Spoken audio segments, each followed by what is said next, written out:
না না কিছুই না, ওই যে একটা লোককে বেতন হচ্ছে আমরা সবাই মিলে দিই, একটা আছে খালি যা ওরা আবার কি মামলা ঝামেলায় সেবা করা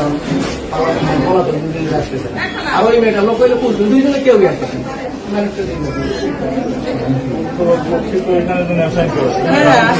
সেই কাহিনী করছে আর সে এমনি তো অসুস্থ দুর্বল পারে না বুঝছে, মানবিক কারণে রাখা হয়েছে, আসলে ঠিক না কাজের জন্য। বিল্ডিং কি আপনার ইয়েছে বিল্ডিং এর বিধানসভার লোক দেখি এইখানে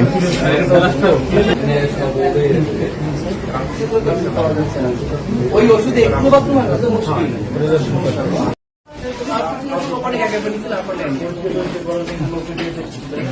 না না কিছুই না, ওই যে একটা লোককে বেতন হচ্ছে আমরা সবাই মিলে দিই, একটা আছে খালি যা ওরা আবার কি মামলা ঝামেলায় সেবা করা বলা তো দুদিন আসতেছে আর ওই মেয়েটা লোক হইলে পুষবেন দুইজনে কেউই আসতেছে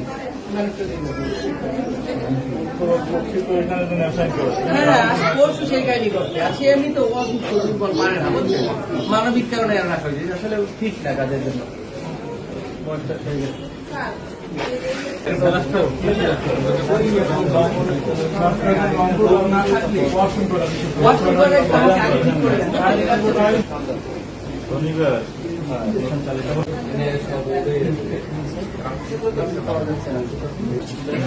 না না কিছুই না, ওই যে একটা লোককে বেতন হচ্ছে আমরা সবাই মিলে দিই, একটা আছে খালি যা ওরা আবার কি মামলা ঝামেলায় সেবা করা বলা তো দুদিন আসতেছে আর ওই